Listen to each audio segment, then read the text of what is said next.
Hello बच्चों, आप सभी का हमारे YouTube चैनल आइडियल 2 क्लासेस में स्वागत है। बच्चों, आज हम आपके लिए एडगेट अभ्यास पुस्तिका विषय गणित लेके आए जो कक्षा 8वीं के लिए है और इस पुस्तक को मध्य प्रदेश राज्य शिक्षा केंद्र भोपाल द्वारा वर्ष 2023-24 के लिए बनाया गया है। और आज हम आपको इस वीडियो के माध्यम से अध्याय 5 वर्ग और वर्गमूल से संबंधित प्रश्नों को हल कराएंगे। चलिए देखते हैं अध्याय 5 वर्ग और वर्गमूल। चलिए वर्ग और वर्गमूल क्या है इसके बारे में समझते हैं। पहले, जब कोई संख्या स्वयं से गुणा होती है तो गुणनफल एक पूर्ण वर्ग होता है। क्या कह रहा है इसमें? जब कोई संख्या स्वयं से गुणा होती है तो गुणनफल एक पूर्ण वर्ग होता है। जैसे 5 × 5 बराबर 5 का वर्ग बराबर 25। तो यहाँ 5 का वर्ग क्या हो गया? 25, और 25 क्या है? एक पूर्ण वर्ग संख्या है। यहाँ पे 5 × 5 को 5 का वर्ग के रूप में लिखते हैं और 25 एक पूर्ण वर्ग संख्या है। इसी प्रकार यहाँ पे 1 का वर्ग 1 × 1 बराबर 1, 2 का वर्ग 2 × 2 बराबर 4, 3 का वर्ग 3 × 3 बराबर 9, 4 का वर्ग 4 × 4 बराबर 16 और a का वर्ग a × a बराबर a का वर्ग। तो किसी भी संख्या का वर्ग निकालना है तो उसी संख्या का स्वयं की जो वही संख्या का उसी संख्या से गुणा कर दीजिए तो आपको उसका वर्ग मालूम हो जाएगा। चलिए आगे देखते हैं।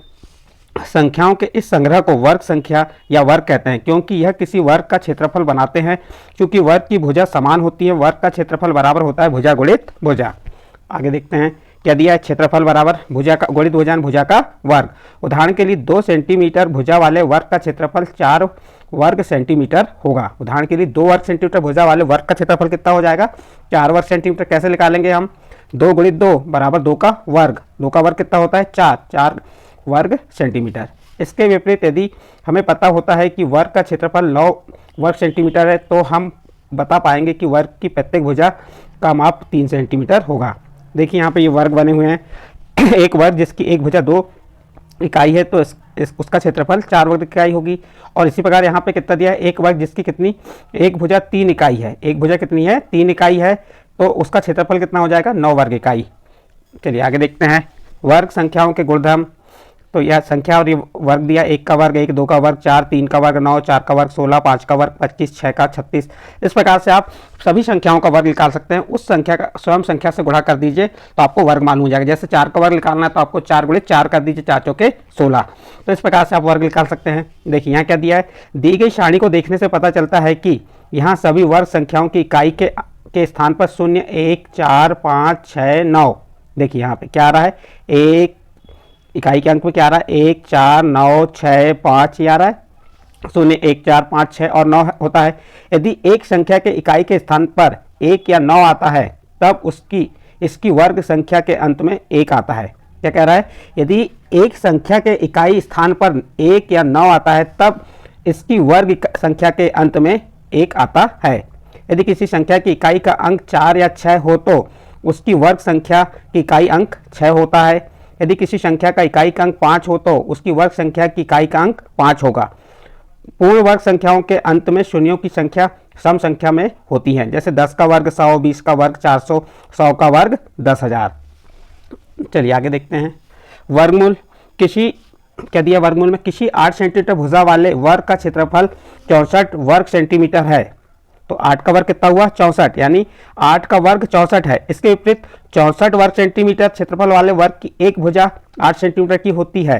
तो 64 का वर्गमूल क्या हो जाएगा? 8। तो 64 का वर्गमूल क्या आ जाएगा आपका? 8। जैसे आपको 8 का वर्ग किसी ने पूछा तो आप 64 बताएंगे और 64 का वर्गमूल पूछा तो 64 का वर्गमूल क्या हो जाएगा? 8।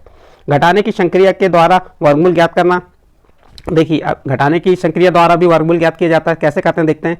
किसी पूर्ण वर्ग संख्या में से एक से प्रारंभ होने वाली क्रमागत विषम संख्याओं को बार बार घटाने पर 0 प्राप्त होता है। जितने बार घटाया गया वही संख्या का वर्गमूल होता है। जैसे हमें यहाँ 25 का निकालने को कहा है, किसका वर्गमूल निकालना? हमको 25 का निकालना है। तो अब हम क्या करेंगे? 1 से प्रारंभ करेंगे। क्रमागत विषम संख्या है। क्रमागत विषम संख्या कौन सी होंगी? 1, 3, 5, 7, 9, 11, 13। ये क्या है? विषम संख्या है। तो हम क्रम से घटाते हैं। चलिए 25 में से 1 घटाए कितना आ गया? 24। एक क्रमागत संख्या विषम संख्या 1 घटाए 25 में से 24 आया। फिर दूसरी क्रमागत विषम संख्या कौन सी होगी? 3। तो इस 24 में से 3 घटाए 21 आया। फिर 21 में से 5 घटाए। 5 को क्यों घटाए? क्योंकि 5 क्रमागत विषम संख्या है। तो 21 में से 5 घटाए 16। फिर 16 में से 7 घटाइए 9 और 9 में से 9 घटाए कितना आ गया? 0। कितने बार घटाए? 1, 2, 3, 4, 5 बार। तो 5 क्या होगा? 25 का वर्गमूल क्या हो जाएगा? 5 हो जाएगा। तो इस प्रकार से हम पाँचवें पद पर शून्य प्राप्त हुआ, अर्थात 25 का वर्गमूल 5 है। और ये काय का चिन्ह है आपका वर्गमूल का, तो वर्गमूल 25 का वर्गमूल कितना आ गया 5। तो किसे घटाना है आपको ध्यान रखना है, क्रमागत विषम संख्याएं। क्रमागत विषम संख्याएं कौन सी होंगी, 1, 3, 5, 7, 9 इस प्रकार से क्रम से चलते जाएंगी। चलिए आगे देखते हैं आगे क्या दिया है। अभाज्य गुणनखंड के द्वारा वर्गमूल ज्ञात करना। अभाज्य गुणनखंड, तो अभाज्य संख्या कौन सी होती है आपकी 2, 3, 5, 7, 11 जिनके दो गुणनखंड होते हैं, जिनके दो गुणनखंड होते हैं क्या होती है अभाज्य संख्या। उन अभाज्य संख्याओं से गुणनखंड निकाले जाते हैं। देखिए यहाँ क्या दिया है, किसी पूर्ण वर्ग के अभाज्य गुणनखंड ज्ञात कर उनके वर्गमूल प्राप्त कर सकते हैं। किसी संख्या के वर्ग के अभाज्य गुणनखंडों की संख्या उस संख्या के अभाज्य गुणनखंडों की संख्या की दुगनी होती है। आइए हम वर्ग संख्या 144 का वर्गमूल ज्ञात करते हैं। हम क्या करेंगे, हम जानते हैं कि 144 के अभाज्य गुणनखंड क्या होंगे। आप 144 के अभाज्य गुणनखंड यहाँ दिया है 2 गुणित 2 गुणित 2 गुणित 2 गुणित 3 गुणित 3 दिया। अभी कैसे निकला, तो अभाज्य गुणनखंड विधि से निकाल के देखते हैं हम।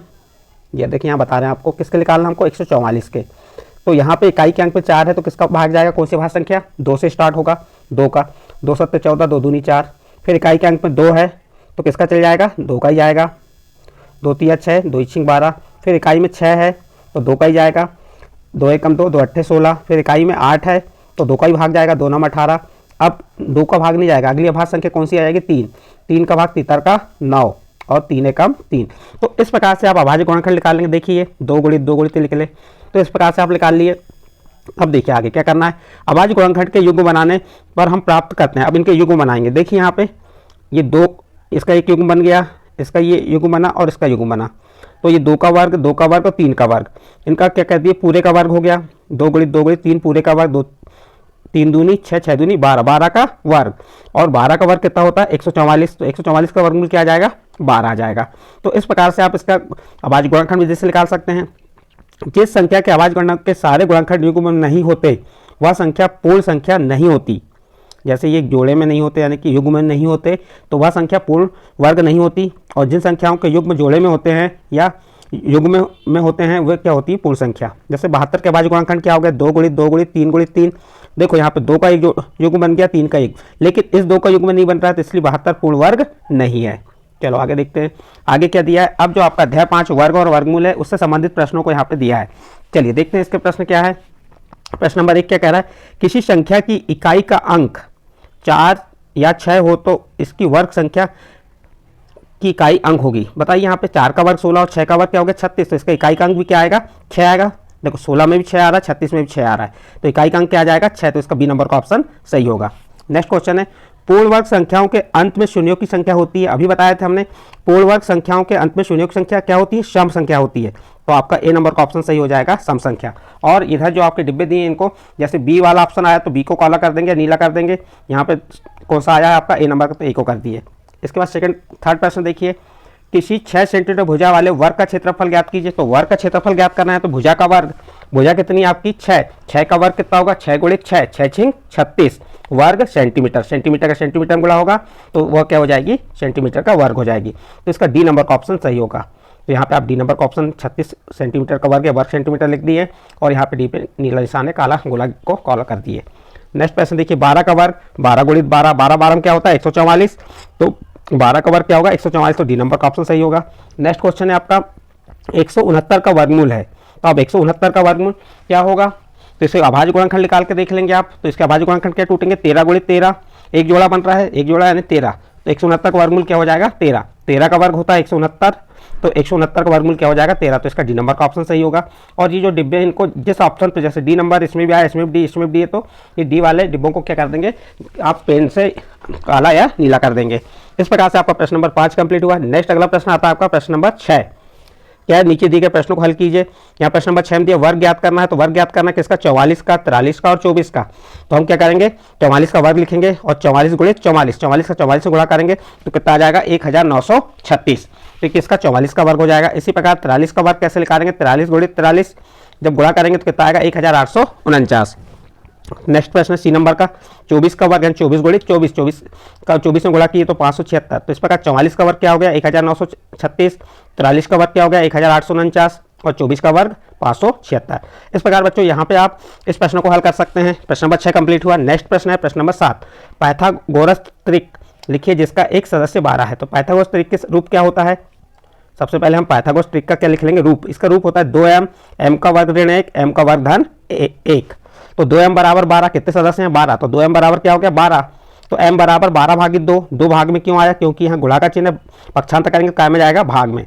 2 का भाग 12 में दी, कितने बार गया 6। m का मान कितना आ गया, ये 6 आ गया।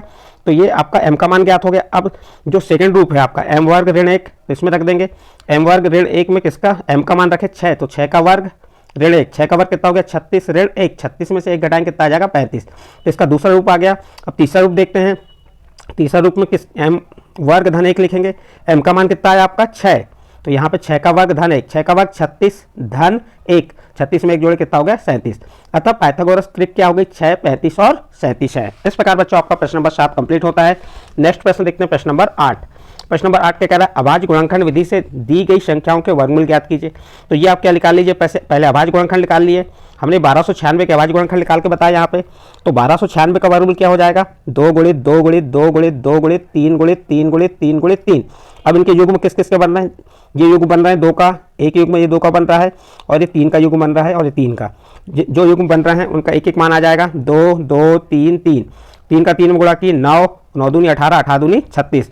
तो 1296 का वर्गमूल कितना हो गया 36 हो गया। इस प्रकार अभाज्य गुणनखंड विधि से 1296 का आप वर्गमूल निकाल सकते हैं, या 36 का वर्ग क्या हो जाएगा 1296। नेक्स्ट प्रश्न देखिए, 289 का निकालेंगे। तो 289 में आप जो अभाज्य संख्या 2 का भी नहीं जाएगा, 3 का भी नहीं, 7 का भी नहीं, 11 का भी नहीं, 13 का भी नहीं, सीधे किसका भाग जाएगा 17 का। 17 का भाग 289 थी, कितने बार गया 17 बार, 17 17 289। तो किसके गुणनखंड क्या आ गया 17 गुणित 17। तो 289 का अभाज्य गुणनखंड 17 गुणित 17 हो, इसका एक युग्म बन गया और 17 बाहर हो गया। तो इस प्रकार 289 का वर्गमूल क्या हो गया 17। प्रश्न नंबर 8 कंप्लीट होता है। इसके बाद नेक्स्ट प्रश्न देखते हैं, प्रश्न नंबर 9।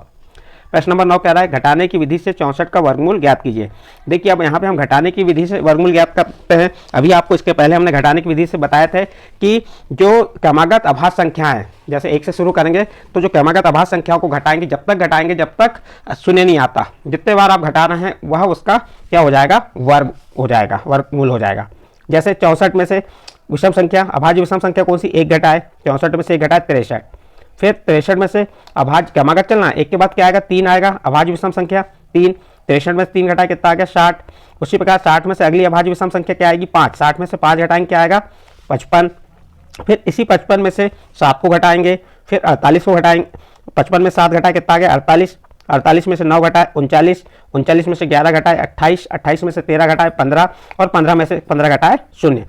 कितने बार घटाने के बाद 0 आया, यहाँ पर देखते हैं संख्या 64 में से 1 से प्रारंभ करके क्रमागत विषम संख्या घटाने पर 8वां पद, कौन सा पद 8वां, देखो ये पहला पद हो गया, दूसरा, तीसरा, चौथा, 5वां, 6वां, 7वां, 8वां पद क्या आ रहा है 0 आ रहा है, 8वें पद में 0 आ रहा है, तो 8वां पद 0 प्राप्त होता है, इसलिए 64 का वर्गमूल क्या होगा 8 होगा। और ये जो 1 3 5 7 9 11 13 15 ये क्या है क्रमागत विषम संख्या है। जैसे पहली संख्या को जो घटाए, जो आपको घटाने के बाद जो संख्या प्राप्त होती है, उसके बाद दूसरी जो क्रमागत विषम संख्या उससे घटाएंगे। इस प्रकार से आप घटाने की विधि से 64 का वर्गमूल ज्ञात कर सकते हैं। यहाँ 64 ही नहीं, आप कोई भी संख्या ज्ञात कर सकते हैं, 144 का ज्ञात कर सकते हैं। जो पूर्ण वर्ग संख्या होती हैं उनके आप क्या निकाल सकते हैं, वर्गमूल निकाल सकते हैं घटाने विधि से। नेक्स्ट प्रश्न देखिए, इसके बाद प्रश्न नंबर 10, वह सबसे छोटी संख्या ज्ञात कीजिए जिसमें 600 को भाग देने पर वह पूर्ण वर्ग संख्या बन जाए। तो क्या करना पड़ेगा बच्चों, आपको यहाँ पे 600 को ऐसे अभाज्य गुणनखंड निकाल लीजिए। क्या अभाज्य गुणनखंड विधि से निकाल ली हमने। 600 का अभाज्य गुणनखंड क्या है 2 गुणित 2 गुणित 2, 3 गुणित 5 गुणित 5, और यहाँ पे 2 युग्म बनना चाहिए। तो ये 2 का एक युग्म बन रहा है और 5 का युग्म बन रहा है। देखिए 600 के अभाज्य गुणनखंड में 2 और 3, ये वाला 2 है, देखिए ये 2 और ये 3 के जोड़े नहीं बन रहे हैं, इसलिए 2 गुणित 3 बराबर क्या हो गया 6। 6 का भाग देने पर पूर्ण वर्ग बन जाएगी। 6 का भाग किस में देंगे हम 600 में देंगे, तो वो क्या हो जाएगी पूर्ण वर्ग हो जाएगी। अतः सबसे छोटी पूर्ण संख्या क्या आएगी 6 होगी। इसके बाद नेक्स्ट प्रश्न है, भाग विधि से 625 का वर्गमूल ज्ञात कीजिए। प्रश्न नंबर 11 क्या कह रहा है, भाग विधि से 625 का वर्गमूल ज्ञात कीजिए। चलिए यहाँ पे आप 625 लिख दीजिए। इस प्रकार 625 लिखने के बाद आप यहाँ पे 6 देखिए। अब 6 में ऐसी संख्या लीजिए कि जो उस ऐसी संख्या का वर्ग लीजिए जो 6 से ना बढ़े। जैसे हम 2 का वर्ग क्या हो गया 4, 3 का वर्ग क्या हो गया 9, तो 9 में 6 से बढ़ रहा है इसलिए 2 का वर्ग ले लेंगे, तो यहाँ पे भी 2 लिख देंगे और यहाँ पे भी 2, और 2 का 2 में गुणा की 4, कितना आ गया 4 आ गया। और जो 2 था उसको इसके नीचे लिख के इसमें जोड़ देंगे, अब देखिए यहाँ पे कि हमने यहाँ 2 लिखे, ये 2 लिखे और यहाँ पे 2 का 2 में गुणा की 4 आ गया, और यहाँ पे 1 2 वही 2 आ जाएगा, ये 2 में 2 जोड़े ये 4 आ गया, 6 में से 4 घटाए कितना आ गया 2, कितना हो गया। फिर अब क्या ले लेंगे, 2 संख्या 25 ले लेंगे, 225 आ गया। अब यहाँ पे जो 5 लिखे हैं, यहाँ ऐसी संख्या लेना है कि जिसका गुणा करने पे कितना आना चाहिए 225, हम क्या ले लेंगे 5।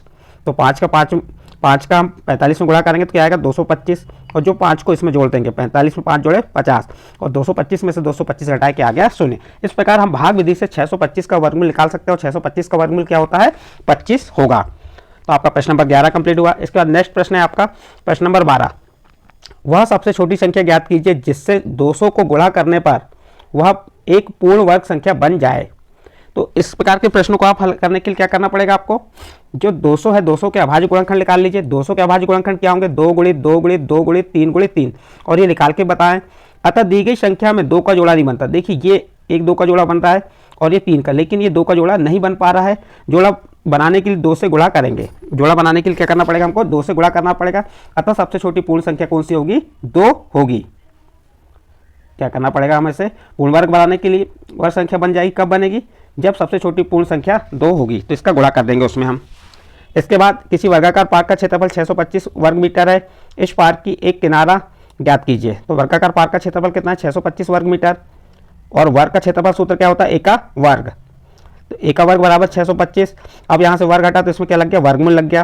तो 625 का वर्गमूल निकाल लीजिए। तो 625 का गुणनखंड क्या हो गया अभाज्य गुणनखंड 5 गुणित 5 गुणित 5, और ये 2 2 के जोड़े बन गए तो ये बाहर हो गए 5 गुणित 5, ए बराबर क्या आ गया 25। कैसे 25 हुआ 5 का 5 में गुणा किया तो 5 25, तो ए बराबर कितना आ गया 25। और ए क्या है ये पार्क की भुजा, तो पार्क की भुजा कितनी हो गई 25 मीटर होगी।